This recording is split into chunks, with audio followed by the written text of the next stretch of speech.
I got eyes in the back of my head, I'm seeing. Take me for granted and you know I'm leaving. I'ma take what's mine with the webs I'm weaving. I could take this crowd from seeing to believing. Got it. I ain't gonna give up. Got too little time, I'ma live up.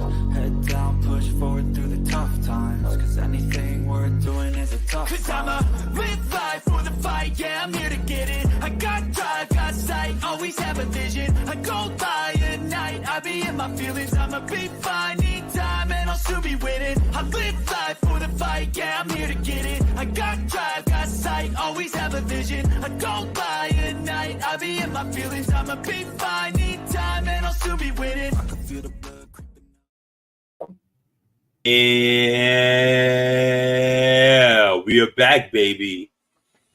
Ladies and gentlemen, thank you once again for tuning in to another beautiful episode of the Four Corners of Commentary. We'll get, your normal intro a little later, but what I will do is this. I am your man, K-Mar. What's going on, y'all? It's your boy QS. The big stretch will be on his way, so I'll just post this one again later. Striker Dragon. What's up, y'all? And as I said at the jump, we are three of your four corners of commentary. Flat out. So first and foremost, ladies and gentlemen, there's a couple of things. So this is Men's Mental Health Awareness Month. That's right. So I just want to make sure that there is a focus on that because mental health is important to this podcast. And us as men, especially Black men, we are taught to not show weakness, to kind of just brush a lot of things to the side and to move forward. Two of my co-hosts on this show right now are of a West Indian or Caribbean descent. And I know that that's kind of ingrained. Am I right on that one? Yeah. So, we're all advocates of it. So men, please make sure you're taking care of yourself, taking care of your mental health. I say this all the time. If you're not good for yourself, you can't be good for anybody else. And with the societal norms of men being the protectors and things like that, we don't realize that it's really okay to not be okay. It's okay to cry. It's okay to feel that weakness, to feel your emotions, really. So once again, we will shine a little more light on that as the month goes by. There is a lot going on in June, also not only for us, but for the wrestling community as a whole. So we will be touching on some subjects later down the road. Also, it is Pride Month, so shout out to the LGBTQ community. Did I say that right? I didn't mess that up. Plus. LG. Yeah, I said that right. Plus, yes. Love yourself. Love who you love. Stay strong in your belief.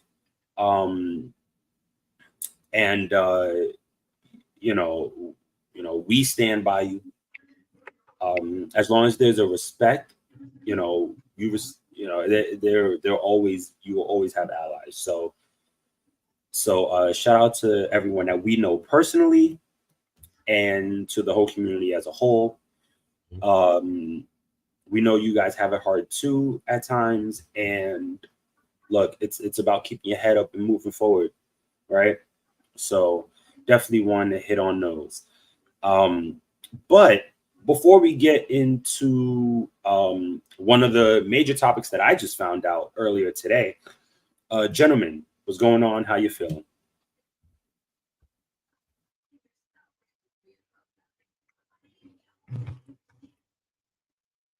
Not bad. Just work as usual.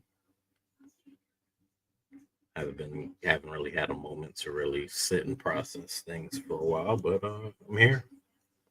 Got you. Q.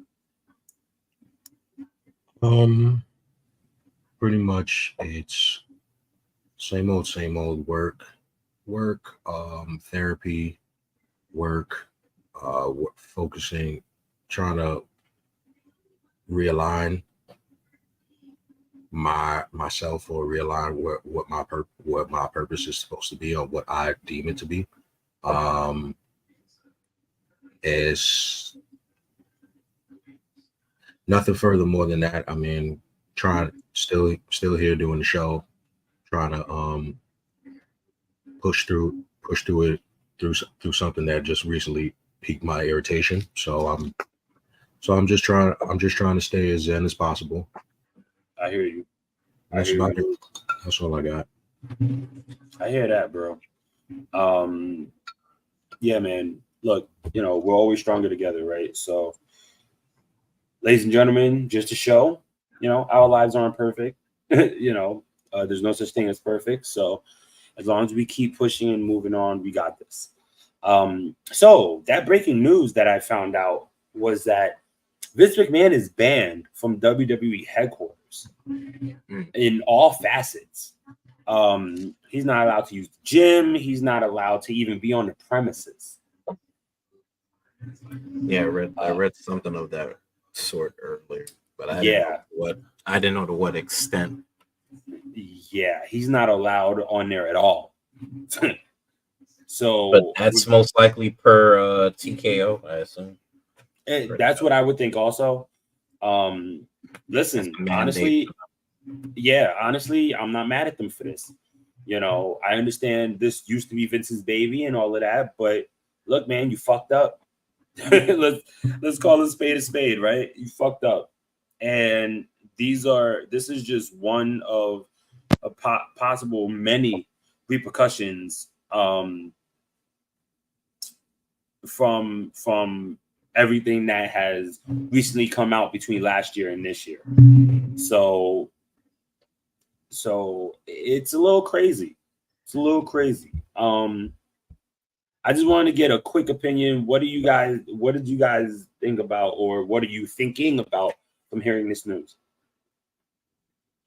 There's really not much to truly. There's not much more to talk about with it.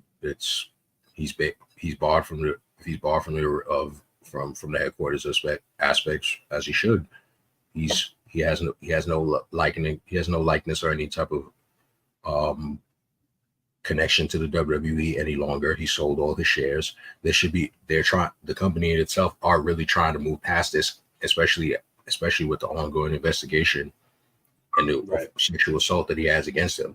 They're trying to move past this. They don't want to continue. So of course, if they're trying to move forward, they have to X him out completely. And that's the best way to.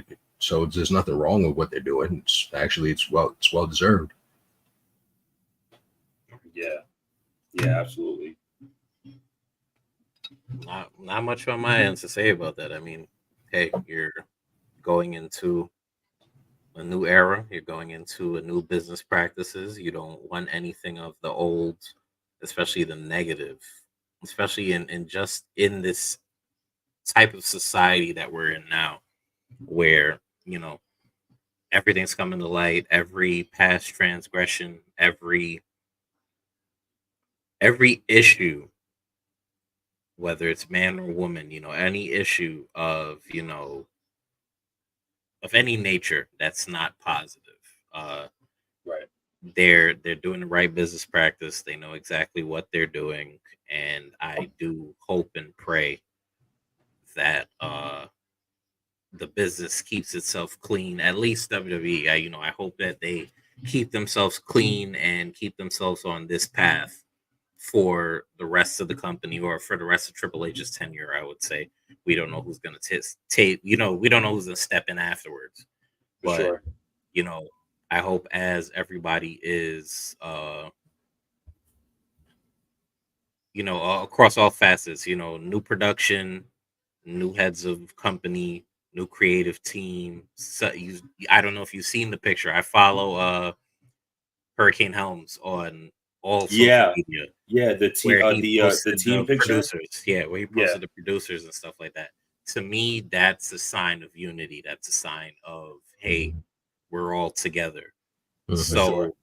So to get that and to see such positivity radiating on that end, even to the wrestlers that are there who are, I believe it was said, the uh the morale is like it's fun to come to work now. Yeah, yeah, absolutely.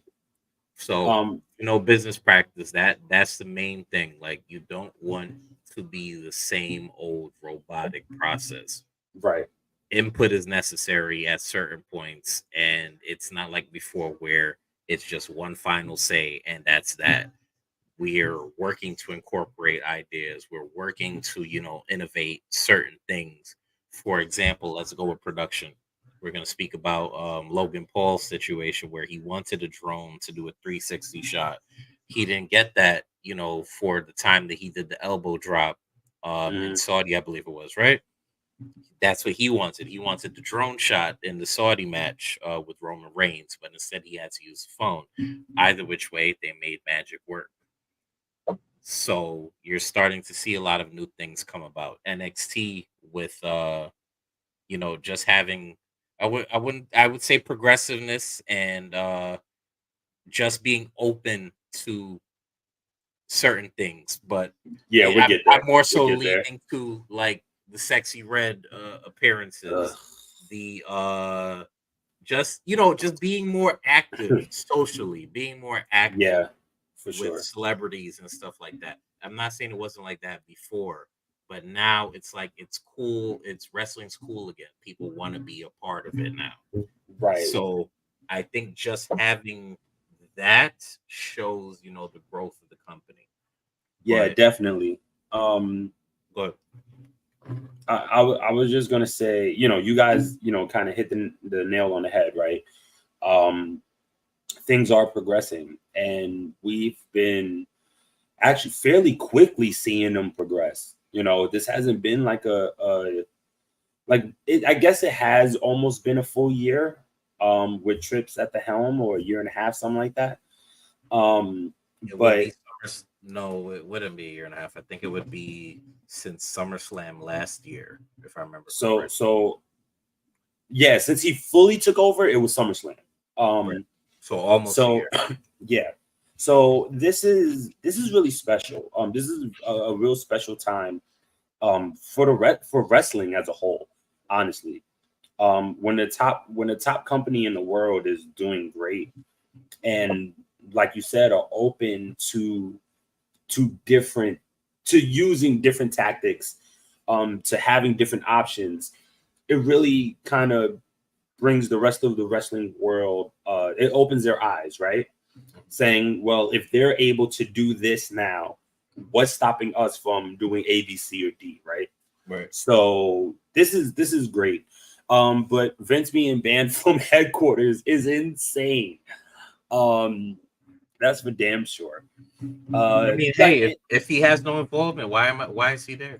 No, absolutely. But I guess just banned, just the word, the aspect of being banned, not even allowed on the premises, is like wild. Like, he has to be on the highway and wave. Like, that's all the man can do when it comes to that building. I mean, it's a whole new era. Yeah, absolutely. It's a new era. They're trying to, and you would think that the company in this new era, new wave of things, even if they're trying to get away from the bad PR, the only way for it is to move forward. And no, you're right. Yeah, how can how can you move forward with still trying to linger and hold on to like the past of that is Vince McMahon? Like, you can't sit here and try to like say that they're all for they're for they want to be open door policy, you want it to be inclusive, you want the staff to feel safe. So the only way to do that is you have to separate yourself away from the things that was making that damn near impossible. And that was Vince is one of that. He's one of those pieces. So it's good to see it happen. Well, look, man, with that being said, let's get into some of these topics for today. So We have a few topics that we're going to touch on. First and foremost, let's talk about the King and Queen of the Ring winners. We spoke about that on the last show, talking about King and Queen of the Ring, excuse me. And we have our new king and new queen. The new king being the Ring General Gunther, and the new queen being the irresistible force Nia Jax. Let's talk about Nia first.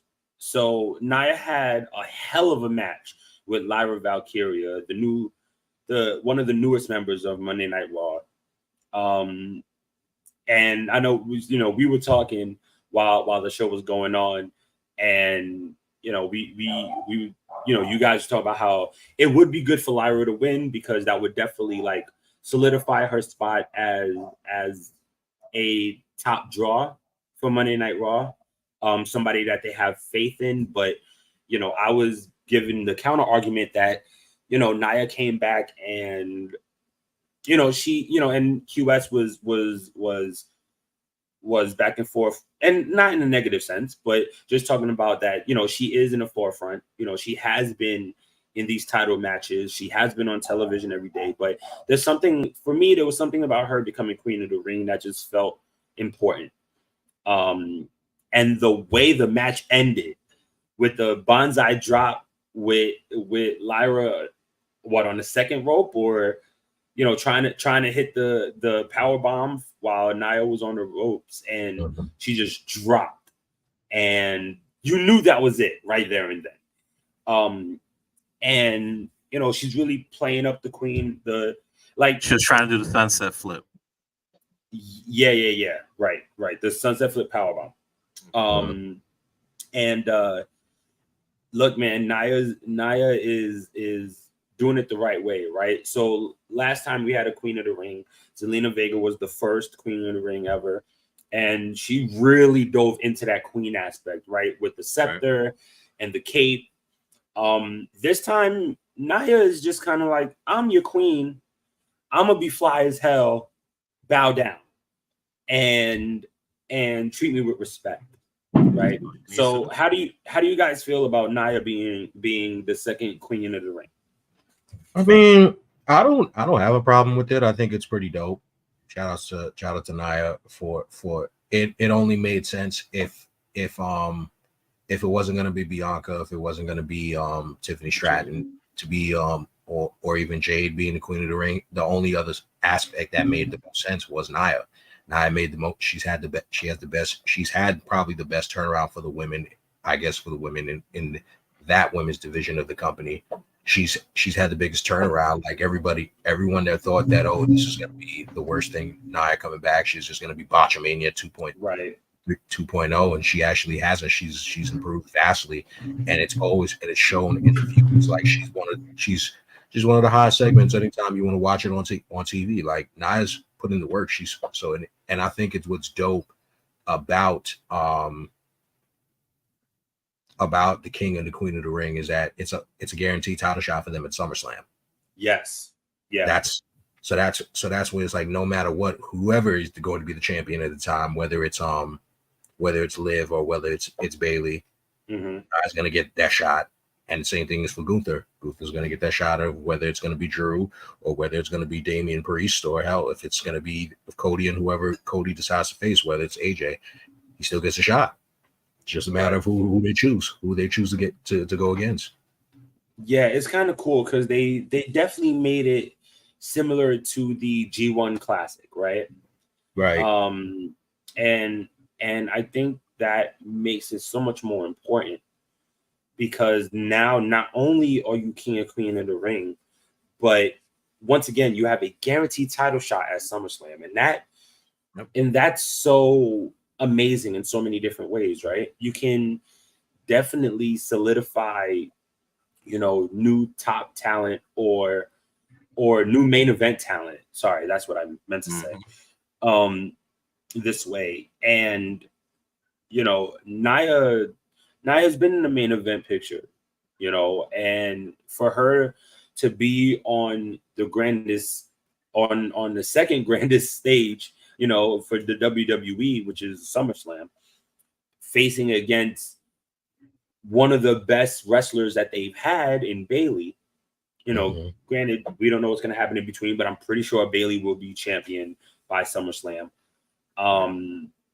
You know, it really, I think Nia this time, I think the stepping away and the coming back has really helped her mental, and has really helped the way she looks at the wrestling industry.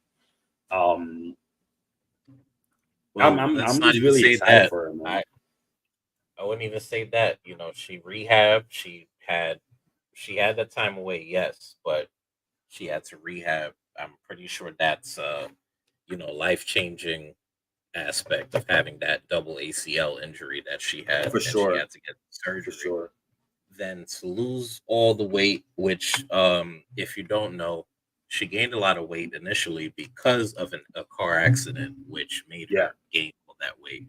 So for her to just be physically in the best shape of her life, mentally in the best state of her life, and you know, maybe her added spirituality now into her life, she's in a great space. Character's been amazing since she's been back. She's been funny, but she's been very serious. Her ring work has improved, even though I didn't give a crap about it before. I loved her regardless of what. But even as a fan, you know, it's always nice to see that, you know, characters improve, that wrestling can improve, that there's no real ceiling for certain people. And Nia was one of those. Nia was one of those wrestlers.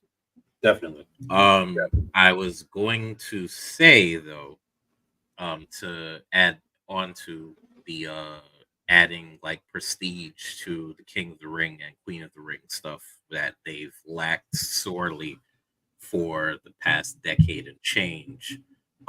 It's about damn time that we start doing stuff that makes sense. Yes, you're going to parade around your King of the Ring, your Queen of the Ring, but you're not going to give them a title shot. You're not going to give them any bit of, you know, fast track them to the front of the line, you know, add some royalty, actually make them feel special. And that was my big argument with, especially with like the Royal Rumble. If you're going to do something similar to that in terms of have a gimmick or have something of that stature where it's supposed to mean prestige, where it's supposed to be a big thing, this is exactly how you do it. Yeah, definitely. And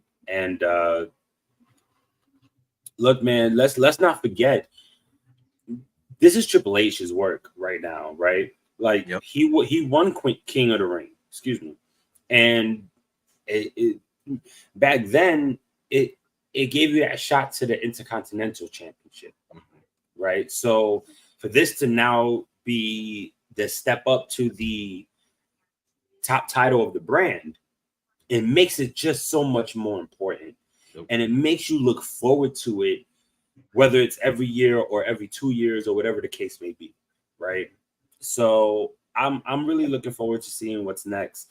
Gunther being a new King of the Ring, I kind of think we all, you know, us as a team, we all knew that that's kind of where it was going to go. Especially because, and I don't know if I said this on the last. Sorry. Nah, you're good. I don't know if I said this on the last episode. I can't remember, but for me, it was obvious it was going to be Gunther for one reason and one reason alone. For the simple fact that The Rock is challenging Cody Rhodes for the undisputed WWE title at SummerSlam. Who else was it going to be? It had to be somebody from Raw. It had to be. Because they're not going to mess up a marquee match like The Rock versus Cody Rhodes. You're just not going to do it. No, you don't want to do that twice. You don't want to mess that up twice. You already tried it with you already did it with the Bloodline story. Yeah, you had to pivot. So now we get the intermission leading up to Rock versus Reigns. Right. And look, we've spoken about Gunther on this show, I don't know how many times at this point. So I'm going to pose a different question. With him challenging the World Heavyweight Champion, And this will actually go into the next topic, which is the upcoming PLEs. Who do you believe is going to be world champion? Or let me rephrase that. Who would you prefer it to be by the time SummerSlam rolls around? Damian Priest or Drew McIntyre? True. I would hate to see Drew lose again, but I think it'd be perfect for it to be Drew. This is no offense to no offense to Damian Priest in the matter. He's gotten over. He's a solid worker. He's gotten over pretty well with the group of the Judgment Day. But to me, as a singles competitor, it's still lacking. It's still lacking for him, like as to be by himself. For me to be convinced that him by himself as a champ, doing things alone or doing it a certain way, it's just not strong enough. It's not strong enough to me. It's just I feel like Damian is still missing something for that. That's going to catapult him as that next singles competitor. Yeah, it's a few because it's a few of them that we've seen from both companies. If anything, you've seen all across the whole landscape that are like that. Damian Priest is one. Unfortunately, Damian Priest, I feel like is because he's been stuck in this faction for so long. It's all we know. We just know to rely on him as is to be that good hand as a faction instead of like. But when it's time to like be standalone as yourself, it's a lot of missing pieces. He's like Jay. He's literally in the same predicament that Jey Uso was in when he was in the Bloodline. So can I counterpoint that for a sec? Let me hear it. So I know I said this on the show before, and I'm going to stick to my guns on this one. Face turn. I think if he was a face, I know, but I mean, if he was considered a face, I think this run would be different, right? I think people would view him differently. Because let's be honest, he can talk. That's not a problem. He's from New York. Get out my head because I was just thinking that. Yeah, he's from Queens. He's from Queens, New York. So yeah, he's from the Bronx. I thought Queens. What part? I thought Zelina was from Queens. He's from the Bronx. No. He's from Queens. They're both from Queens. He's from Queensbridge. Oh, then that makes me feel even better. Oh, wow. He's from Okay. Yeah. That makes see Queens champions. There's something about us. Yeah. But I do think there when it comes to the missing pieces, I think it's the fact that there's a lot of pieces around it. Yeah, that could be a thing. That could really be a thing also. And without I think, Rhea, like I think there is and not that they need. I sometimes I dislike saying that they need something or need someone, but Rhea definitely brought something to that group that the Judgment Day is missing. And it's not that they're a bad group; they're great. He's from the Bronx. Could have sworn they definitely said he was from Queens. I'm telling you, he's from the Bronx.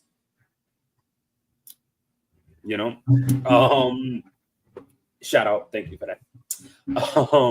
But once again, there's a lot of moving pieces, right? You have Carlito, you have Finn is supposed to be there. Dom is supposed to be there.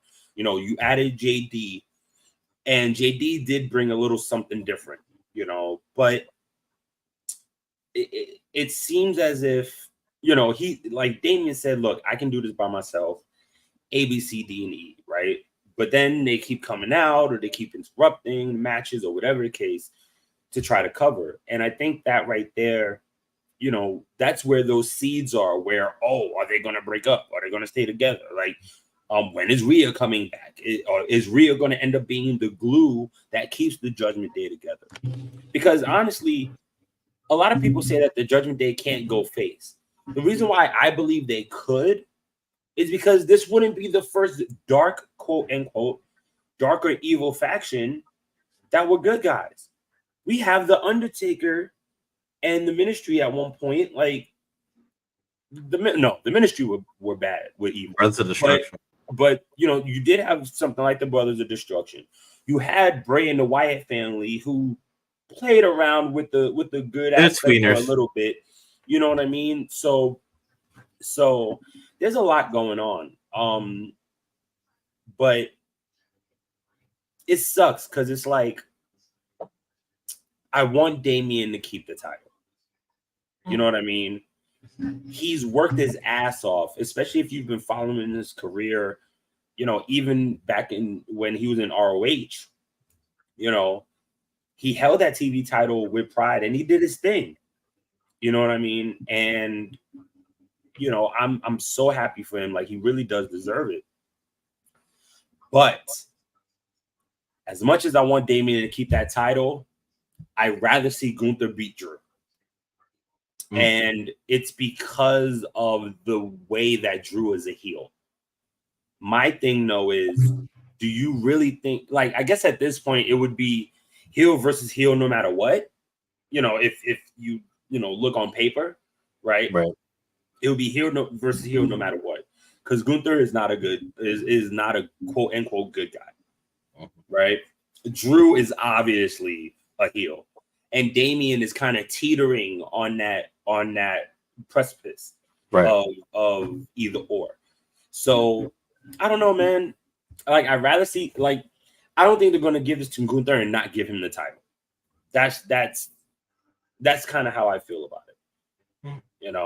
I mean, it's shenanigans either way. You can make a story of, CM Punk didn't pop up to SummerSlam, or I took him out. Exactly. And then you can have him pop up at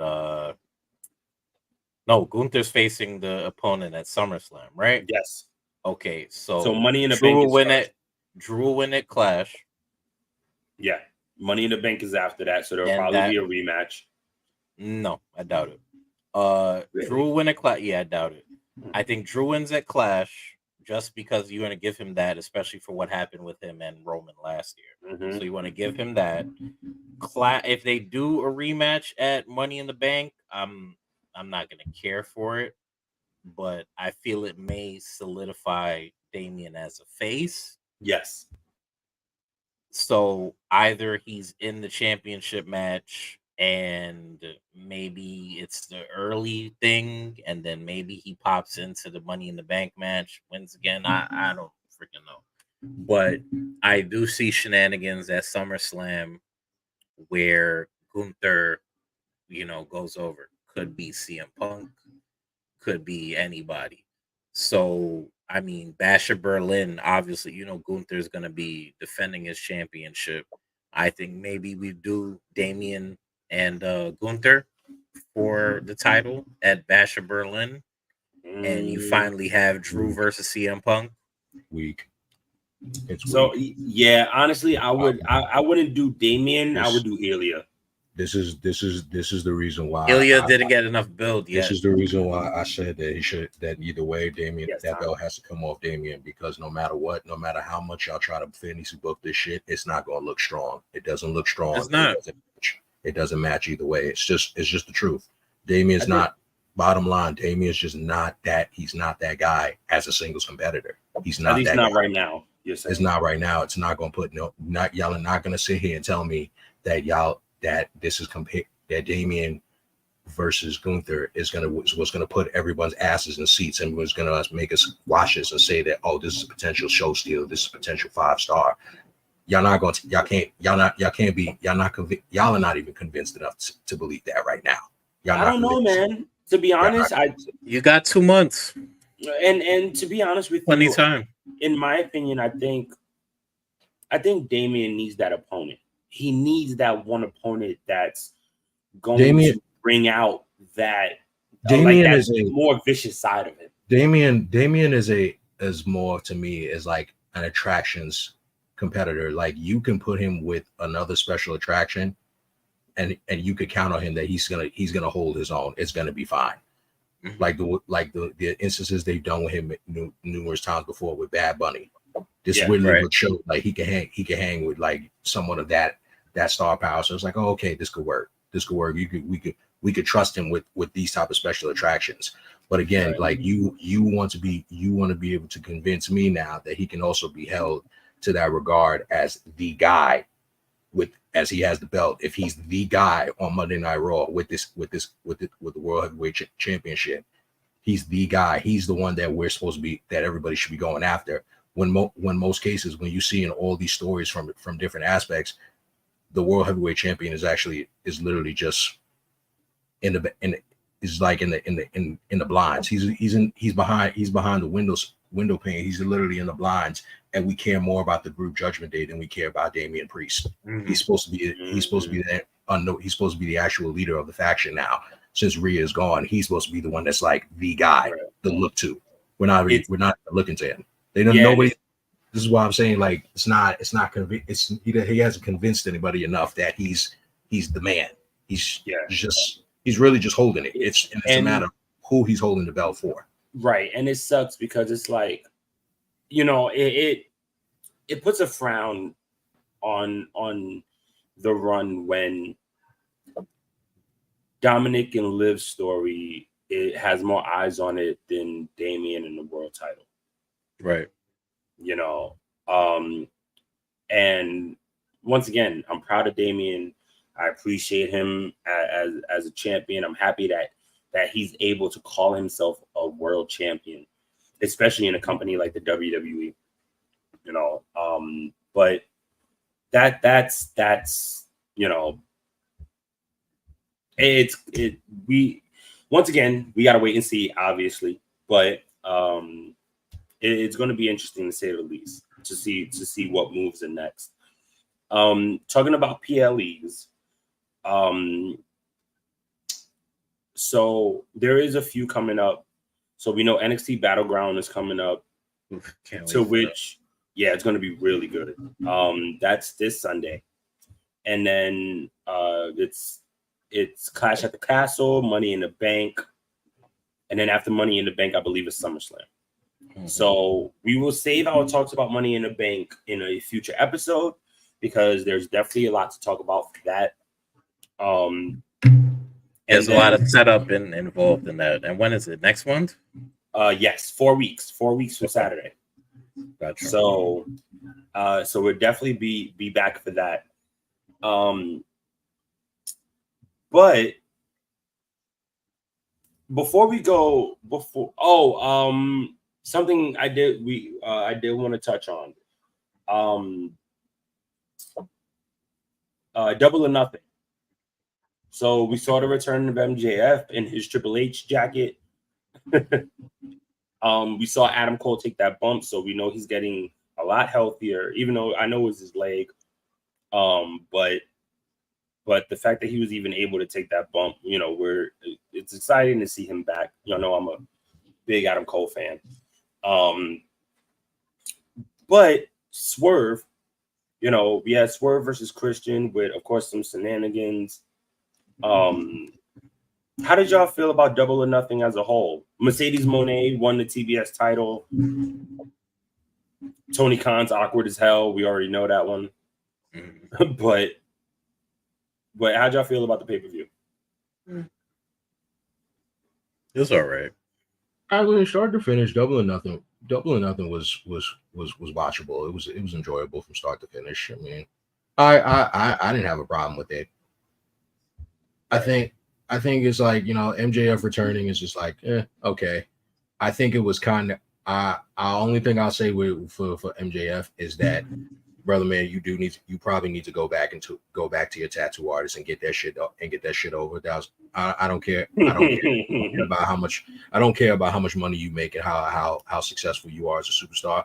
I just feel like if you're supposedly making all this money and having all this success, you should at least care a little bit more about your tattoos and that fucking that bet on yourself tattoo on the back of your shin. It was atrocious. It was dirt. I mean, almost it was just as much as it was just as trash as hearing that be a diss track. So that's why I'm just like, It's certain things. It's just certain. it's like I said, like I'm glad to see him back, and I'm glad obviously to see like, you know, he's clearly he very much had revealed that he's staying over there with AEW. It's just like but it's just like, bro, like you don't have to use the shenanigans to just like show the loyalty. It's just like that was just shenanigans, and to me that was just like that. It's also just a hideous fucking tattoo. It was just like, bro, the shit is ugly. Look, it could have been worse. You could have had a big ass skull with wings on your neck. It's just like, Lord.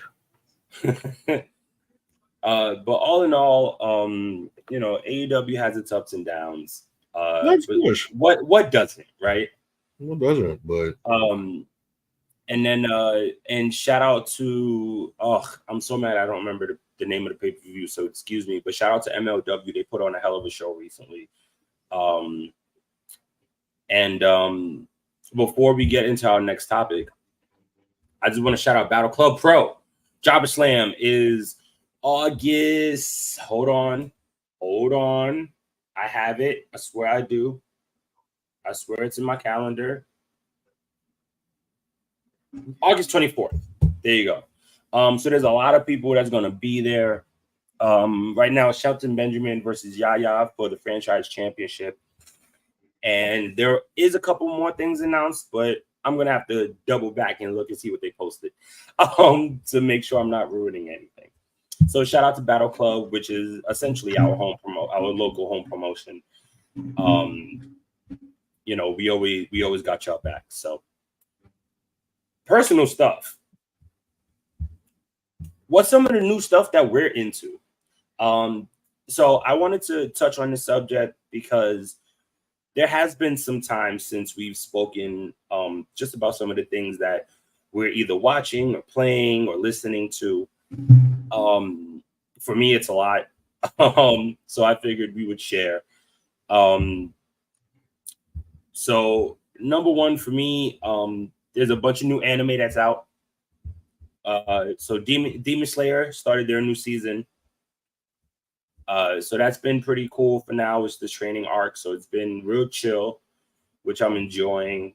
You get to learn a lot of the essentially like the masters of the craft.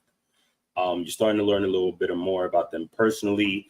My Hero Academia started their new season, and it's about to get crazy. Also, Strike, have you also been watching Kaiju number 8? Oh, you read it, right? Yeah, I'm currently up to date with it, or almost up to date. I'm not too far back. How you feeling about it? Because I'm enjoying the hell out of that show. The anime is great. I think I was screaming initially when Toho was the one that took it over, because I'm like, okay, Godzilla Studio, why wouldn't they take it? Right. So I think that's an amazing choice. I love that it's finally a shonen for us who are in our 30s. Yeah. It's no longer something. I mean, it's no longer a generic genre anymore. Yeah. With that happening, because Kafka is, I believe, 32, something like that. Yeah. So, you know, basically showing, you know, a character that's mature, a character that's, you know, in their adult stage, and they're trying to, you know, still chase their dreams and still be your actual, like, real wholesome person. Like, it's a really wholesome anime, and I think everybody should watch that. But if you like giant monsters, you like giant monster battles, it is all that and more. For sure. So think of, I wouldn't say Animorphs, maybe more Beetleborgs and or Power Rangers, because once you, and I'm speaking futuristically, what you're about to get into later on. But just be on the lookout. There's a lot of stuff that's gonna happen. If you think that Kafka's transformation is crazy, wait until you see what they do with the rest of the monsters that's coming out later on. For sure. Another one I've been watching on Hulu is Go-Go Loser Ranger. Yep. Which I was reading, and I still am reading the manga. So I kind of sort of know what's coming. I'm not up to date with the manga, but the anime is so good right now. The animation is good. The story is amazing. Essentially, think about if the Power Rangers were setting up all the monster fights and just to stay famous, pretty much. It's a extremely interesting concept, especially because the main character of the show is a henchman who wants to take them down, but I won't get too much into it. But it's such a good show. Let's just call it what it is. It's the putties versus the Power Rangers. That's all it is. Pretty much. You have a putty with a consciousness that wants to be greater than a putty and wants to be more, right? Absolutely.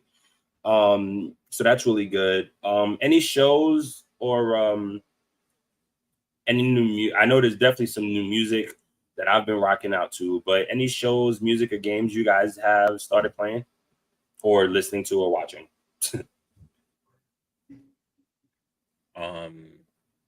I'm more so just in anticipation for certain things to come out.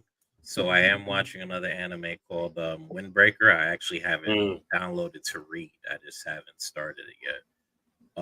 That is about basically, it's like a band show type of show. It's kind of shown into because it's basically school versus school, but it's very similar to another manga that I've read called Sugarless, where basically it's Windbreaker is a little bit more wholesome. Sugarless is a lot more like deranged.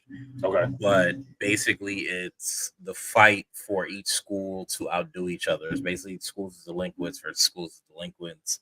And the main character is super strong, but he has a bit of a, hero complex, basically. So he just feels, that he should be fighting for the rest of his life, and he wanted something to fight for, and he ends up at a school where the school is as wholesome as he is, but they're a bunch of delinquents. So it's just basically fighting all over the place. But people love action manga and action anime. It's perfect for that. I'm in anticipation of Dan is supposed to drop, I think, July. Okay. And that is a sci-fi based manga where they mix a bit of Japanese folklore in with science fiction. So it's basically two main characters. It's a guy who believes in science but never believed in the folklore side, demons, spiritual side. And it's a girl who believes in all the spiritual and demonic stuff, but doesn't believe the sci-fi stuff like aliens and all that stuff exists. But happens, they both. I'm basically telling you the first episode, but it's literally a quick intro. But the first episode doesn't even touch the surface of what the rest of the anime is going to be. But basically, they both happen to like each other, and they have this weird encounter where she's like, okay, I'm going to actually show you where an actual demon is. And the funny thing behind that is she's actually the granddaughter of a priestess. Wow. So she's literally living the life of somebody who deals in spiritualism and exorcism and all that shit. So she goes and she shows him the spot where a demon's at, and he's like, oh shit, it's real. And happens on the flip side of that, there's actually aliens who have involvement in what's happening with the demon as well. So it's just a really funny tale that leads into a lot of great animation, great, fights, great battles. If you read the manga, the panel work is just fucking amazing. That's cool. They do have a little bit of ecchi stuff in there, so just be cautious of that. A lot of fan service. But it is very good, very wholesome manga, and it's very popular at the moment. But my most anticipated for next year is Sakamoto Days. Now, Sakamoto been getting a lot of burn recently, like talked about. Yeah, so I would consider it one of the current big three, which is involved with Dan and another one I call a part of the big three called Kagurabachi, which I'll explain in a little bit.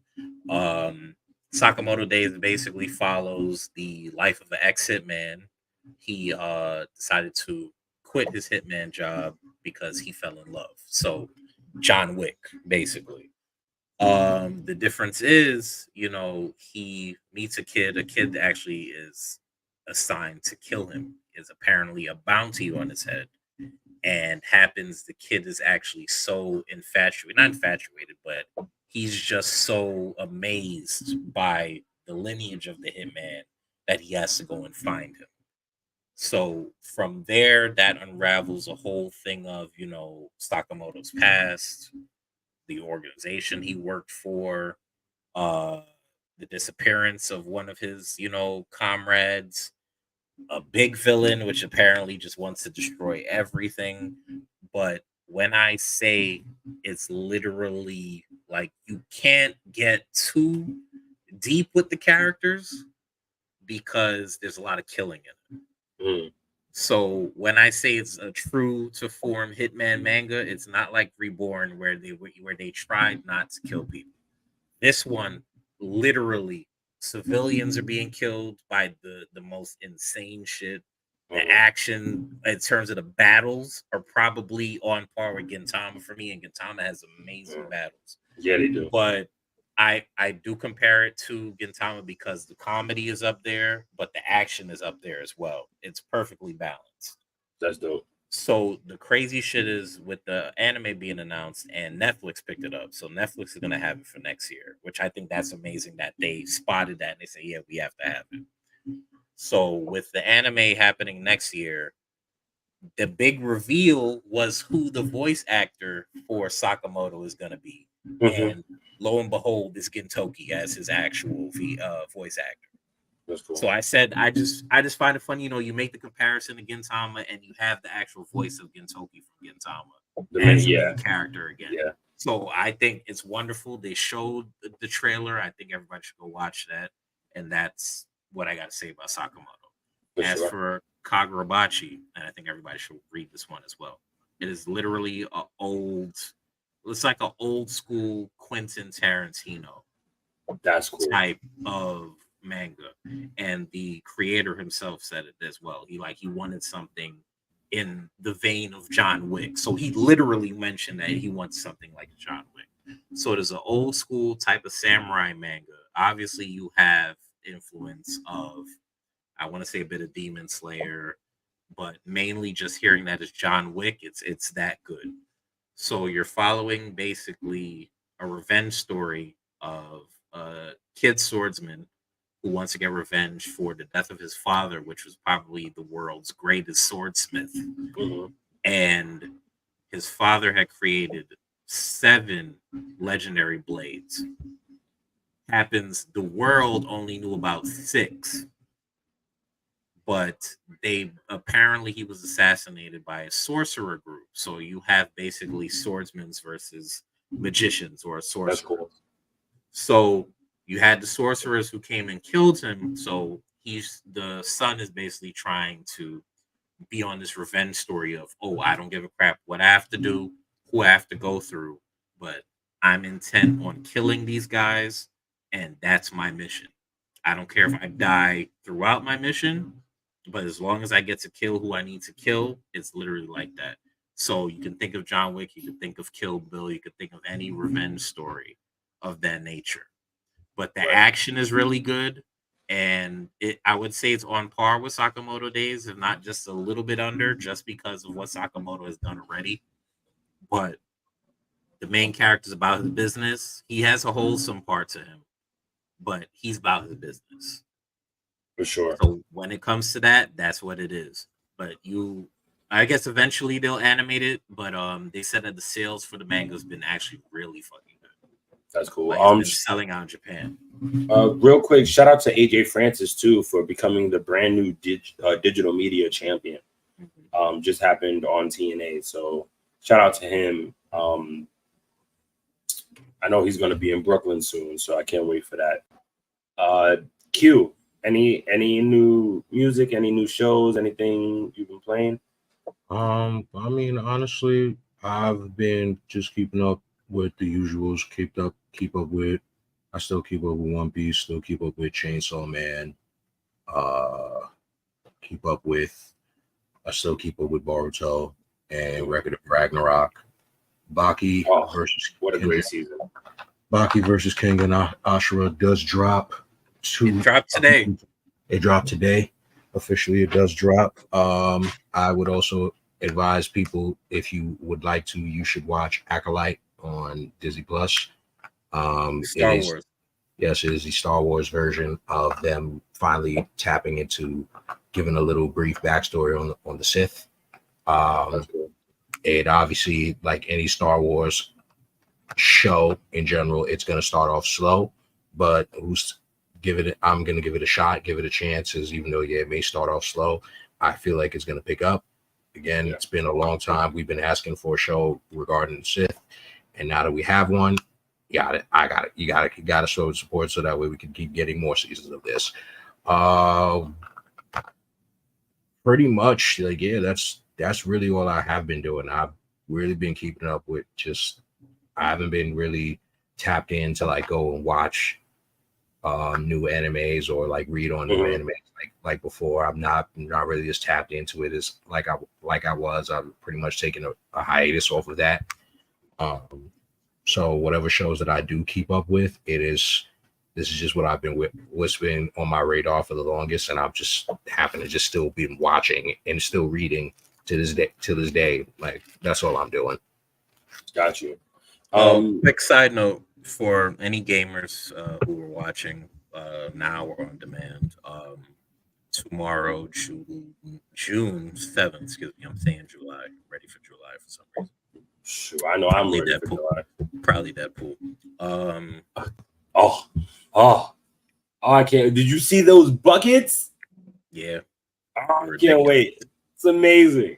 I like the original design, leaked popcorn bucket, but we'll see what they do with that. It's gonna be fun. What was I gonna say? Oh, so tomorrow officially starts Summer Game Fest, which is why my name is the way it is. And we're supposed to expect some surprises, nothing major, apparently, from what Jeff Keighley has said. But Capcom apparently has some things they're going to drop, some surprises tomorrow. So I'm hoping it's revival of an old IP. I still want a new Beautiful Joe, or even a collection on a new system. But they're saying there's basically, they have a few surprises for tomorrow. Saturday is the PC game show, I think.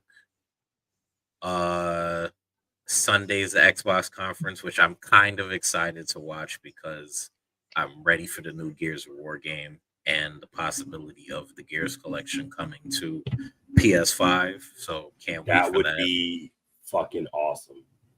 So they said there's a shadow drop for Xbox as well at their conference, and then on Monday is Ubisoft or Ubisoft Forward, and they're going to be showing off Assassin's Creed Shadows with Yasuke and the female ninja, and we're going to see gameplay. So I will say, if anybody's interested, I may be hosting a co-stream tomorrow night. Tomorrow night, tomorrow afternoon, because it starts at 5 p.m. EST, which is Eastern time. Yeah. That's when it starts. I think it's going to go for about 2 hours and change, maybe. So if I am streaming, just look for my socials or just look at my Twitch or YouTube page, and you'll see an event, posted up. So just be on the lookout for that. If you have any anticipation for any games, I mean, I'd like to hear it. But Metal Gear Solid may be shown tomorrow. I know the guy who did what was it? Silent Hill, the original creator of Silent Hill, has a game coming out, Slitterhead or something like that. We might see something from Kojima, as usual. But just temper your expectations. No Kingdom Hearts 4, at least at Summer Games Fest. I think they'll show something during the month. We definitely saw the reveal of Silent Hill 2, the remake. I know a lot of people are looking forward to that because Silent Hill 2 is widely regarded as the best one in the whole franchise. Yep. For you guys, because I haven't told you guys yet, I finally started playing Ragnarok. Nice. But I probably won't finish it for God knows how long. So, and I'll tell y'all off there why. But I'm trying to get through as much as I because I know we still want to do a deep dive on the God of War series. Yeah, especially before the show comes out, we got to do that. Yeah, for sure. So I will try my best to get as far as I can in the next week. But also I wanted to touch on Childish Gambino's new album. It dropped May 13th. It's called Avista, I think, or Ala or It's Alta Vista, something like that. So surprise, it's actually not new. I know it's not. Because so I listened to the album, and as I'm listening to it, I'm like, why am I singing along to these songs? Like, I know these songs. So essentially it's a quote unquote finished version of his fourth studio album, which is 3/15/2020. Right.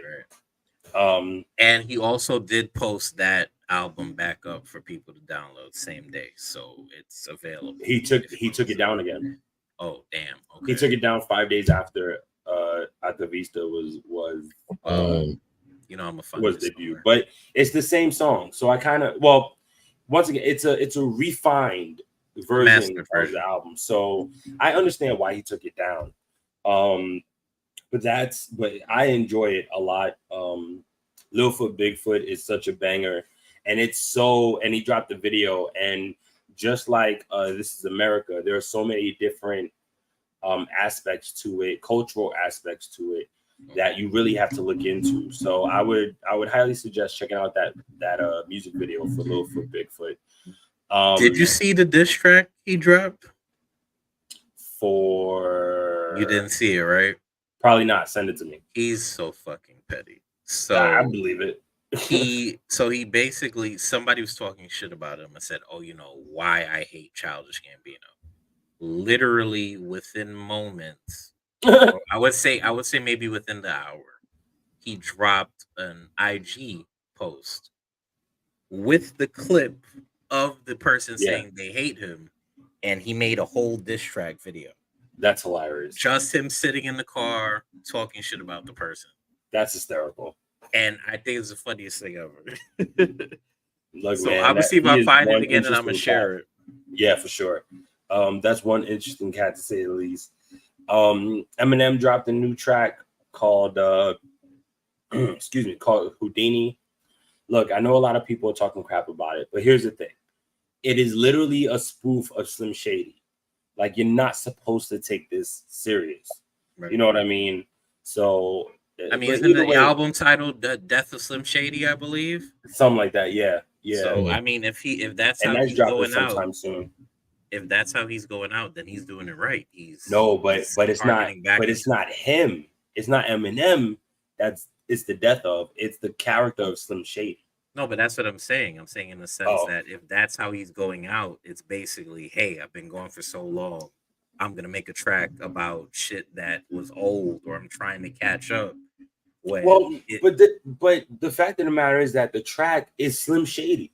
Right. You know what I'm saying? We've seen his evolution, so it's really just going back to that character and then killing it off.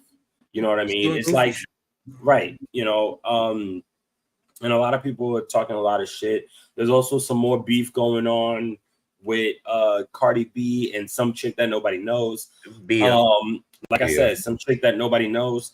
So the music game is all over the place right now. I had something to mention. I forgot.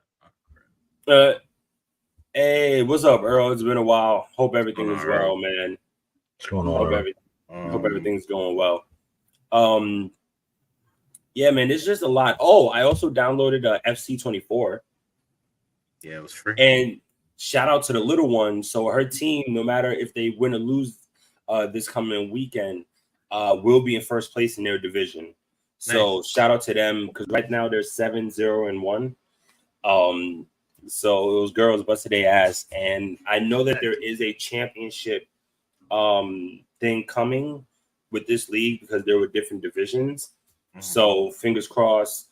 They already, and we weren't on air, but a couple weekends ago, there was a tournament out on Long Island, and they won their division. So they all got medals. Really proud of them. So shout out to Orange, because y'all don't need to know what school she goes to. But shout out to them, man. I'm proud of those girls. They really busted their ass. And, you know, as a father, what else do you want, right? Except the best for your kid. So shout out to them for sure. All right. Something I forgot to mention. Damn it. Ponder I about think it. it was me. Yeah, I'll think about it. Ponder about it. Well, it's not really on the agenda for what I was going to say, but Fight Forever is free Yes, it is. for anybody who didn't buy it, and unfortunately for the person or people who did buy it. I don't know. Sorry, I laughed because of our personal chat, especially when it first came out. That was hilarious. Oh my god. But hey, I mean, at least Streets of Rage is free, so you can play that. That's a way better game. A way better game. Which game? Streets of Rage 4 is actually free. Oh yeah, as well. yeah. Way better game. Definitely. But yo, FC24 is kind of fire. I'm not gonna hold you. It's a lot of fun, and playing as the Gotham. If y'all don't know, Gotham is the shared team between New York and New Jersey. That's the NWSL, which is the National Women's Soccer League. So it really is a lot of fun. I'm really enjoying it. I don't know if y'all heard that FIFA has a company license again. Yeah. It's 2K. It's 2K. Yep. Yeah, 2K, because FC is the EA. EA. So yeah. EA lost the rights to FIFA, so they can't really use the likeness of the FIFA characters. They can't use the name FIFA, but they still have the rights to the team, to the players. So it's just them pushing out, because I'm playing, like I said, I'm playing with the Gotham as we speak. You know what I mean? Right. So, and I think they said there's 170 teams and over 19,000 players in this game. Wow. You know, so and that's different countries. Like they have the Premier League, the Championship League. They have the leagues here in the States. They have teams legitimately from all over the world. Like it's crazy. Even India, like what? You know what I'm saying? So like it's pretty dope. It's pretty dope. So I'm pretty sure they're just gonna split. You know what I mean? They're just gonna buy the rights, you know, to get more teams and all this, or to at least share, you know, the teams and the players and all of that other stuff. So let's get into our main topic. The main event for tonight's show is NXTNA ? So the reason why it's put like this is because recently on NXT, so as we said, Battleground is coming is this Sunday on Peacock. Sadly, we're not getting paid for that promotion, but there was something very interesting that happened a couple weeks ago. Roxanne Perez, who was the NXT Women's Champion, was in the ring. They said that there was a mystery opponent and Ava would let her know. So Roxanne is out there talking all this stuff that she does as champion. And Ava comes out, and lo and behold, the TNA Knockouts champion, Jordan Grace, walks into NXT, inside the NXT ring, confronts Roxanne Perez and says, I'm coming for that NXT Women's Championship so I can be a double champion. A lot of people were shocked.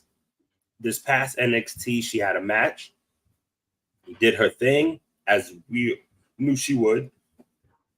And there's also been some tease about maybe NXT women challenging her for the TNA title. Now, whether that's at the upcoming pay-per-view for TNA, which I believe is Hard to Kill, or whether it's her defending the TNA title on an NXT show, which once again would be groundbreaking. Call it what it is. I have heard that she's only doing 3 appearances for Yeah, NXT. Which I believe. It's 3 appearances, and she's getting paid 6 figures for those 3 appearances. So Not mad at it. So it's Not you mad boy, at you can't be mad at it. That's a money. That's a definite money grab. Yeah, I mean, for she's sure. one of the cornerstones of the company. So to be honest, I mean, Yeah, that at it's- this point, yeah, Well, for it's sure. well deserved. Of course, For it's well sure. deserved. But all I will say is you could play her theme for me any day. That theme still bangs. no, her theme to this slaps. day. Her theme slaps. So the thing is right now is like, you know, we have this crossover. Okay. Now at previous Royal Rumbles, Jordan Gray showed up at the last one. And the year before was Mickie James. And it seems as if there is this working relationship. Not it seems. There is this working relationship between the WWE and TNA. Yeah. Now, also, if you guys didn't know that TNA is also under the Endeavor umbrella. Mm-hmm. So Really? that definitely, yeah. So that Yeah. definitely helps with So the Anthem is an crossover. Endeavor. Anthem is an Endeavor company. I don't think Anthem runs them anymore. It just their streaming services just does run strictly through. It does run through Endeavor. Yeah. So and their Interesting. catalog. So I'm trying to then- figure out. I'm trying to figure out the news because it was said that whoever's running the show has been like just on a tear, firing people. So they fired a I whole believe bunch it. of producers. No, that wasn't a rumor. That was actually true. They No, fired a yeah. bunch of producers. And these are like day ones. These are day one producers who've been with the company, who has passion for the company, whatever. And they cleared house. Scott D'Amore actually offered to buy TNA, Yep. and they vehemently denied it. Yeah. So to me, whatever the hell they're doing, if it does push come to shove, where WWE is able to scoop them, or TKO, I should say, I mean, they're basically like a little sister company to them at this point, Right. because Endeavor is the only thing between them. Yeah, and it kind of seems I get, and I don't believe it will be treated this way when I say this, but my only worry is that I don't want it to end up becoming AEW ROH type situation, right? They have to make sure that TNA stays TNA and that the WWE and NXT stays in that pocket, as in production, as in people running it, all of that, right? And not that I think that Triple H or Shawn Michaels would treat TNA wrong. I don't think that at all. But when you keep things separate like this, it still brings more eyes, and it for me, it's like a respect type of thing, right? TNA's been around for 20 years. You know, I understand Vince had, like, using ECW for an example, or actually, no, let me WCW. WCW. Vince bought WCW. They did the invasion angle. A lot of people hated it. I loved it, but the fact of the matter is that when you really look at it, the invasion angle was the Monday Night Wars. That's really what it was. It was literally the story of the Monday Night Wars. And for me, it was good television, right? But it really put a sour taste for a lot of different talent that came over, right? That was bought, that signed contracts to the WWE or F at that time. So with all of this being said, there has been some things going on. There has been some little inklings or talks, not necessarily big company stuff, but just normal conversation between wrestlers. Jordan Grace recently said that Moose, because nobody I believe only like 2 or 3 people knew that Jordan was going to NXT. Right. And Jordan, Moose was like, why didn't you tell me? Because they're good friends. Why didn't you tell me? I would love to go over there. I think they lived together at a point. They probably Gresh did. and all with Gresh and brother. Mm-hmm. He told that on Van Vliet. He told that on Van Vliet. That's the and shout out to Gresh with his new character change. It's been phenomenal in my eyes. He's not the octopus anymore. Damn. No, it is. But now he has a mask on and he's spitting up ink. Like, it's dope. Oh wow! So he went full Kraken. You got to check it out. It's dope. I gotta see it. He looks badass. Excuse me. And this is TNA? Yes. Okay, let's make it sure. His mask is it's still not like it has a piece of the octopus, and then he can take that part off, like where the tentacles hang. But his mask reminds me of the Great Muta. It's just all black, and when you see it, you'll get it. So more like Davy Jones. If you ever seen Pirates of the Caribbean, a little similar to Davy Jones in a way, but I get I get where you're trying to go with the correlation. If he's the Kraken, or if he's the Kraken, then that makes sense. You're going darker route. But as a matter of fact, after this, I'll find it and just send it to you real quick. Sure. Or I'll put it in the chat. But yeah, Moose said he wanted to come over. And then also, so this past NXT, Brooks Jensen, who they said he basically changed his bookings, which I think me and QS had spoke about on the side. And I was like, I think it's story, because he put his booking information in his profile. But it was rumored, or it was said from I think I was listening to Wrestle Talk. Always listen to Wrestle Talk just to catch up when I can't watch it.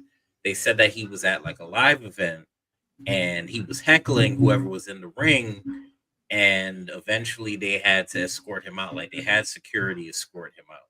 Right. So to have him, who was he interacting with again on NXT? I totally forgot. The commentary team. No. They had a promo. He was not promo. They had a backstage segment where somebody was training, and I forgot who it was that he interacted with. Oh, I didn't see that. I saw it on NXT when he interacted with the commentary team. And then they only had like one security guard come and get him, and I was just kind of like, what? But basically, he's not a part of the company, and they're trying to like just keep him off the premises, basically. Right. But the story's good. Wait, real quick. But what was cool was that when he went on social media, and shout out to Rodney, because we were talking about this earlier. When he was on social media, he had the Joe Henry video playing in the background. So with all of this being said, I know who it is. Now that you mentioned Joe Henry, it was Sean Spears, and Sean Spears tore him a new one because Sean was basically trying. He's trying to do the mentor character now. Yeah. So they had Sean Spears mentoring some of the new NXT tryouts or the newbies, and he says, you seem a bit lost. You seem like you don't know what you want to do. And he was basically just tearing him a new one. He was talking so much shit to him. And it got to a point like you see the NXT tryouts people in the background, and they're trying to cover their mouths from laughing and stuff like that. But I mean, if he's gonna join up with Joe Henry, I mean, no, bro, that's not that's not mixing it up. That's not Brooke Jensen. You're talking about, you're thinking Josh Briggs. That was Josh Briggs. That was Josh Briggs. Okay, there we go. Great. So Brooke Jensen showed up during commercial for NXT. Gotcha. And confronted Vic and Booker, and then one of the security guards like escorted him out or whatever, like was pulling him away. Mm-hmm. So that was him with the Joe Henry in the back. But either way, the question that I want to pose to you guys is, So we know Jordan has 3 appearances, which means she's going to show up at Battleground. Right. And that'll be her last appearance for NXT for now. Because honestly, we don't know if she's going to win the title or not. Let's be honest. We really don't know. But would you guys like to see more TNA interact with NXT? And so for me, and I'll just say this quick, and then you guys can give your opinions. I would personally like to keep the main roster separate from TNA, unless it's a Ricochet or if it's a Cedric, right, or JD. You know, I think some of the more mid carders can use the going back and interaction. forth. Yeah, you could do Ilya. You could send Ilya. You could send who else? You said Ricochet. Ricochet is a great choice. I would send maybe some of the call ups. You can send them as an excursion type thing, where you can send Braun to TNA and have him face somebody. So shit, we could have Braun and Moose, or we could have Jay. I would hate that we match, could have and I'll tell Jay you why. and Moose. I would tell you why. I wouldn't want to see either one of them lose to Moose, regardless if he's heavyweight champion or not. And that's me personally. I'm also not crazy about Moose, and I'm not saying he's a bad wrestler. I'm not saying that he's a bad talker. I'm not even saying that he's a bad champion. There's just something about it that doesn't necessarily click for me. Because he is a great wrestler. He's come a long way. Obviously, he's a multi-time heavyweight champion now. Definitely is. You know. But I don't know, man. I don't know, Doug. I mean, we've been seeing interactions with Mustafa and Cedric. We've been seeing other people trying to get involved in that too. So, I mean, I like it for the sense that it can be anybody. It can be from any brand. It can be just any division of WWE. But I think more so the women's side of it is going to be the most amazing thing. For sure. Because you have the vets. You have Jazz, who's actually running the women's division behind the scenes. You have Gail Kim behind the scenes as well, who can probably still wrestle. You have Madison Rain is on AEW, right? Or did she go back? I don't remember. Madison Rain, I believe, is still under contract with AEW. You have I don't remember if any of the beautiful people are still in TNA at the moment, but I believe don't believe so. You have Giselle Shaw, you have Lady Frost, you have Masha Slamovich, you have all these other people in TNA at this moment. Shout out to Masha. That can, raise hell with anybody on the roster. And some people I seen some weird discourse about, don't bring Natalya to AEW. So why the fuck wouldn't you bring her to TNA at this moment? Well, I don't think Natalya would benefit from going to AEW at this point. No, but look, I'm just saying in the sense of her accolades, her background, what she's doing for the women's division on the side. Listen, man, she's a living legend. Let's call Natalya what the hell she is. She is literally a living legend. But that's my whole point. You're talking shit about her on the internet. She can go to TNA and have a banger of a fucking match. And let's not forget, Natalya is training a lot of these women that are in NXT, that are up in the WWE. She has helped groom the future of the company. Right. The fact that people are out here saying that Natalya should retire is insane. It's crazy. She's probably in the best shape of her life right now. Right. QS, on the men's side, who would you like to see interact between strictly NXT and TNA? I think it would be dope to see. Obviously, I'd love to see a Josh Alexander try to lock up with Charlie Dempsey. That would be. I think it would be. I think it would be interesting because I mean it's the usual. You would want to see. Obviously, y'all want to see the champions go against each other, but it's just like not for me. It's not really. I like to see folks go for like the mid carders, go the main guys go after some of the mid carders, or even just tussle with a couple of them. So it's like I would like to see Josh Alexander tussle with Charles Dempsey. I mean, it would be cool to see who else is another big name. Can I since you brought up Josh Alexander, Rod brought up a good point that I think you would really enjoy. Him and Chad Gable. Well, that's the thing. Chad Gable, it would be good, but if Chad was on NXT, Chad's on the main roster, so it's just like, that's. I thought it was like if we were specifically going with TNA and yeah, NXT, no, I know because I said NXT, but I wanted to bring that up because Rod brought it up, and I really had to think about that match and how insane it would actually be. Like that would be a technical masterpiece, right? But I would want to go with, for me, it would just really be Josh Alexander versus the likes of what's it called, Charlie Dempsey, right? Charlie Dempsey, or the no catch quarter crew, or the catch. No, just a little to run in with the no catch quarter crew, because I know they're trying to still be built as like a faction to take seriously on NXT. Yeah. I think it would also be dope to see. I want to say you could also, hell, you could even go and do Mustafa Ali versus Obafemi.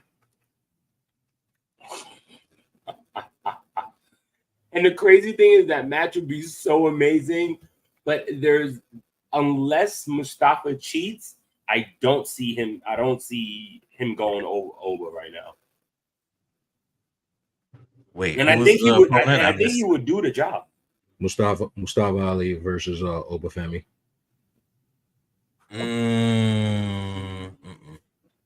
How about Moose versus Oba? I can see that. That I can see. That's too obvious.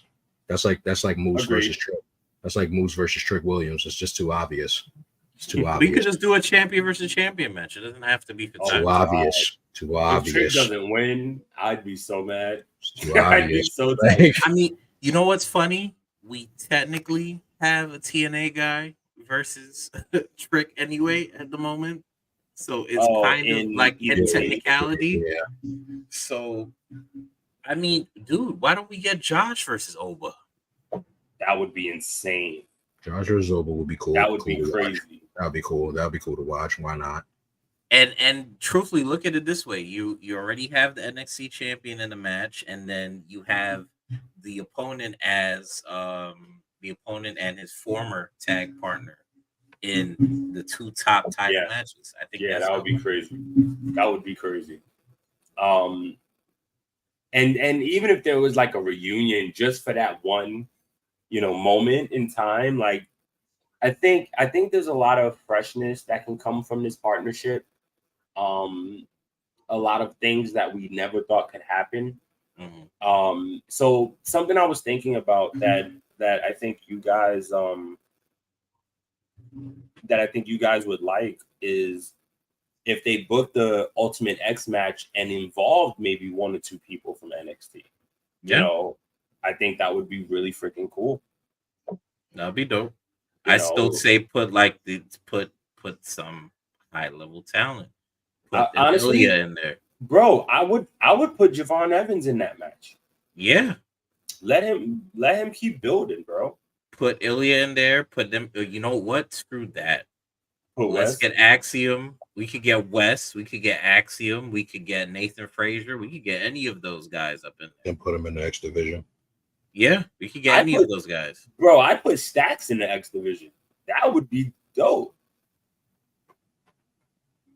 But basically give people who are, I wouldn't say waning, but people who don't have much to do storyline wise. Yeah. Sort of like the King and Queen of the Ring situation, where you're not letting these people sit still. You're giving everybody something to do. Right.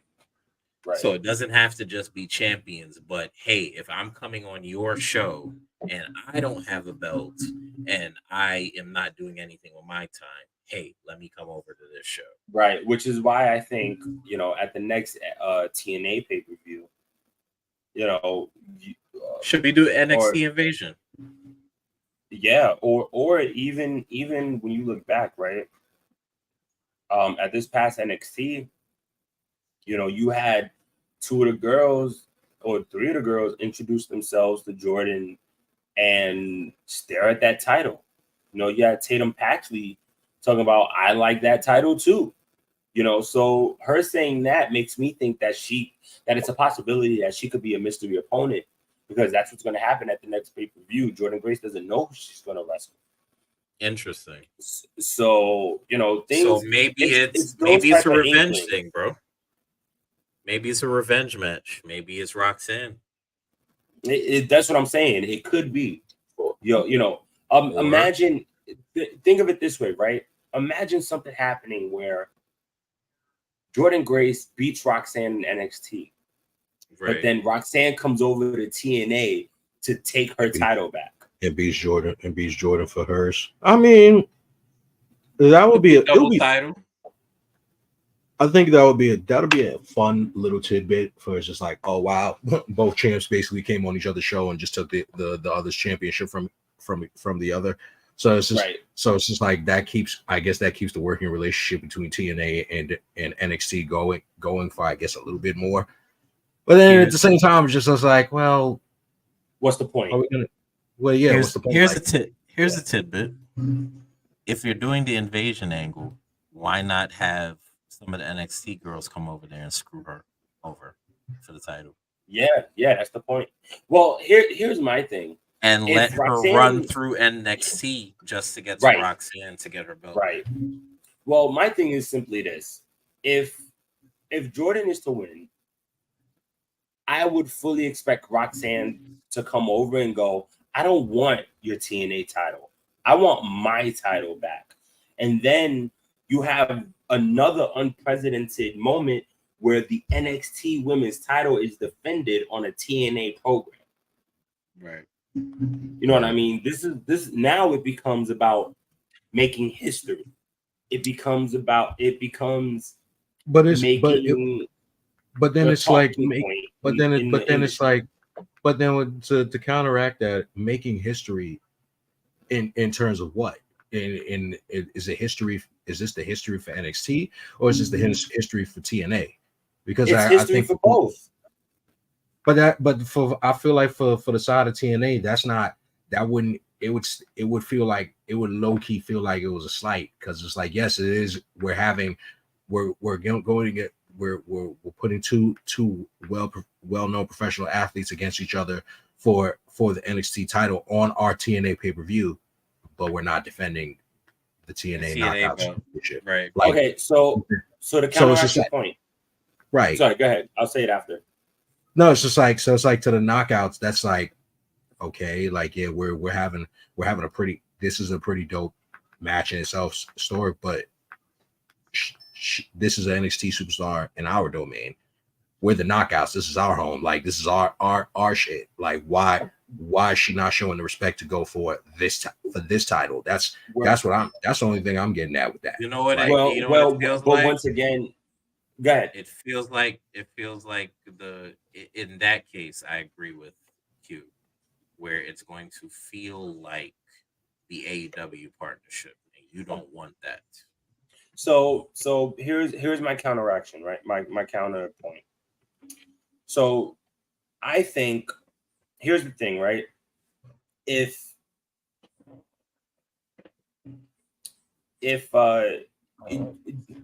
Jordan's to beat her, right? You have a TNA wrestler who beat a NXT wrestler on NXT programming.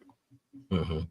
So for me, it only feels right that an NXT wrestler would go to TNA, but to restore what is lost, which would be the NXT women's title. So it's the fact of that Roxanne is quote unquote or end quote obsessed with the NXT women's title. So she doesn't care about the TNA women's title because what she wants is what she wants. Mhm. You know what I mean? And then you have a loss on both. You know, so You I can think still it's. do. I think it You would can fit. still do that. You can still do that and have her say, you know what? I don't just want my belt back. I want your belt too. You could, but I don't know, man. I just don't. Because look at I don't it. know. Jordan's going for one title, and she straight up said, I'm going to be a double champion. I'm taking your title. Right. So what's to stop Roxanne from coming back and doing the same thing and winning both belts? Now, the reason why I say the interference is important is because it will show that it took a couple people or a few people off the roster to basically, I wouldn't say injure, but basically to stop Jordan from tearing Yeah. Roxanne apart second time around. Yeah, I think there's definitely going to be something or someone. So I think Because you don't want to make Jordan look weak, right? So if Mhm. Jordan is to lose on NXT, you don't want to make her look weak as a champion. So Right. if you do have, and how many times have you spoken about that, right? How many times has there been a champion fighting for another title where there was interference? We just had that with Cody and Logan Paul. You know what I Very true. mean? So I absolutely agree that I think somebody should come and, you know, even if it's a TNA wrestler who comes to Right. NXT to stop Jordan from doing that because she's like, oh, you got too big for your britches or whatever the case may be. Right. It builds a story for TNA, and it also shows NXT that, you know what, she is the juggernaut that is, you know, announced or that's proclaimed to the fans. Mhm. Hence why she needed somebody to stop her. You know what I mean? Right. So I just think it's going to be real interesting to see what happens next. And I mean, we've been saying this for almost a year now, and man, wrestling, I don't think wrestling has been so fun. We definitely got to talk about we definitely got to check out different companies too and talk about different companies and see what's going on with that. But that will be another future show. You know, I know we covered the WWE a lot, but that is the main show that we all watch. But I definitely want to touch AEW. I definitely want to talk about New Japan, dabble in AAA a little bit, MLW, CML. MLW for sure. We got Battle Club Pro. You know, they got their Fallout show on YouTube. Well, it's Battle Club X. Excuse me. But you know, that's the Fallout shelter, which is the school. So once again, shout out to them. There's a lot, man. There's a lot of wrestling, and there's a lot of other stuff outside of wrestling that we got to touch on. But ladies and gentlemen, before we close out, I do want to announce that on the next show, we are doing a mailbag Wrong email. episode. So is it the wrong email? Yeah, I told you use the other one. I don't remember which one it was. I apologize. You gonna fix it real quick? Yeah, typing it to you. All right, got you. But ladies and gentlemen, we will be doing a mailbag episode. So we are very excited to see your opinions and hear what you guys want to talk about. I think once again, we're really excited to see what's coming up and what's next. Oh, got you. Ooh, Mailbag. my computer froze. Are we good? Nope, we good. I just changed it. Okay. Mailbag. Oh, what did I put? Mailbox. Yeah. Oh, my fault. Look, man, technicality. So I'll do this part then.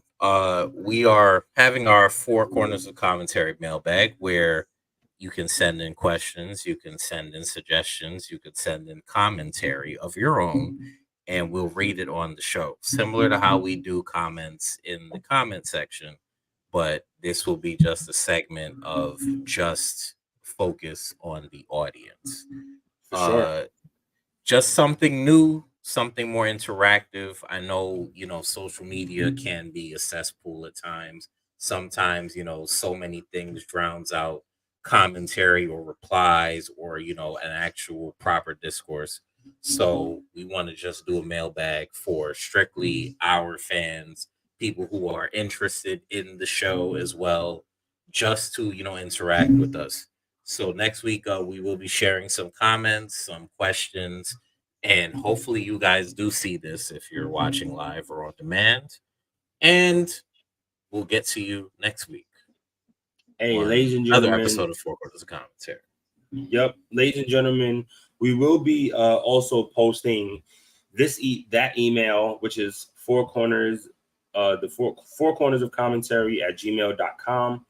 And they will be on our personal and the Council of Commentary social medias so that you guys can either email us or send us some DMs and we will sort through it and touch on some topics.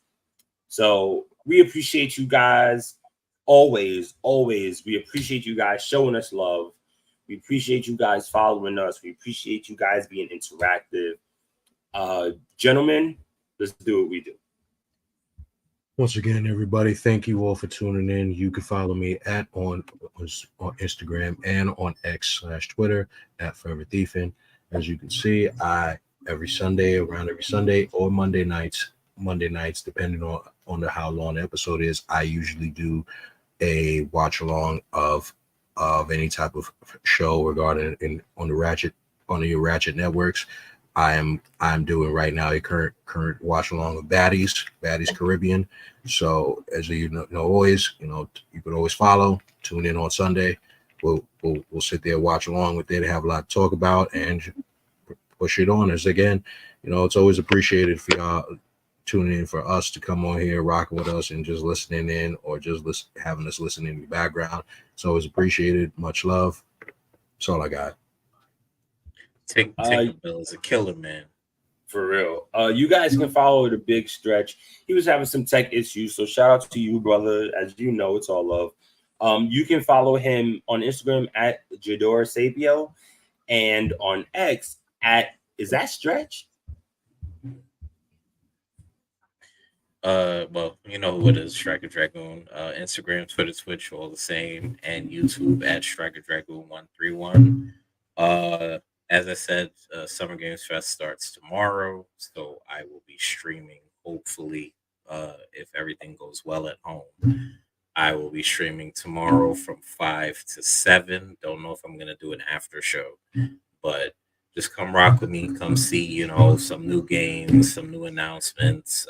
See what Jeff Keighley has in the bag. They said hype level's 8 out of 10, so that means it's probably like a 6 out of 10, depending. But you never know. We've been surprised the past couple of years. I expect more surprises. And maybe even Sunday, I'll probably rock with the Xbox showcase if anybody's interested. So that's it for me. Subscribe to the channel, subscribe to our channel as well, which you'll do shortly. And that's it. Have a great night. And as always, I am K Marvel. You can follow me on Instagram and X at Mr. Marvel87. Also, please be sure to follow KTI Studios, who is taking care of a bunch of different video aspects of things, be it intros and outros, commercials, wrestlers, promos, or entrance videos, reels. They're doing a bunch of stuff right now. So make sure to please follow KTI Studios. Also, you can follow a different angle, which is the mental health show that I am proud to be a part of with our friend Rodney Harris. You can follow us on 88 Pod 2023 on Instagram and Twitter. And you can listen to us every Friday at 5 o'clock on prn.live. Make sure to check out Two Laughing Hearts and Mad Company. Shout out to the brother Supreme Madness. And as always, you can follow the Four Corners of Commentary on Facebook, Instagram, and YouTube at The Council of Commentary. You can follow us on TikTok at Council of Commentary, and you can follow us on X at CO Commentary. Excuse me. Folks, also be sure to check us out on the CDB Network. You can follow us. We're on follow them all on your streaming platforms. Also, you can follow not only the Four Corners of Commentary in a different angle, but you can follow Susio Boys, Susio Sports, Aim High Podcast, Drelax Podcast. Shaolin Soccer is coming back soon, or Shogun Soccer, excuse me, is coming back soon. And follow the CDB Podcast. You can listen to that on all your streaming platforms. Ladies and gentlemen, we love you. We appreciate you. Man, this has been a great episode of the Four Corners of Commentary. We love you, and we out. Peace.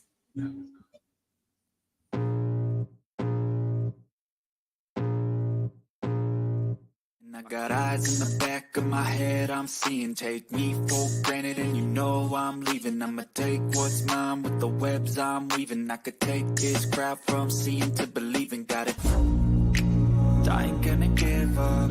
Got too little time, I'ma live up. Head down, push forward through the tough times. Cause anything worth doing is a tough Cause time. I'ma live life for the fight, yeah, I'm here to get it. I got drive, got sight, always have a vision. I go by at night, I be in my feelings. I'ma be fine, need time, and I'll soon be winning. I live life for the fight, yeah, I'm here to get it. I got drive, got sight, always have a vision. I go by at night, I be in my feelings. I'ma be fine, need time, and I'll soon be winning.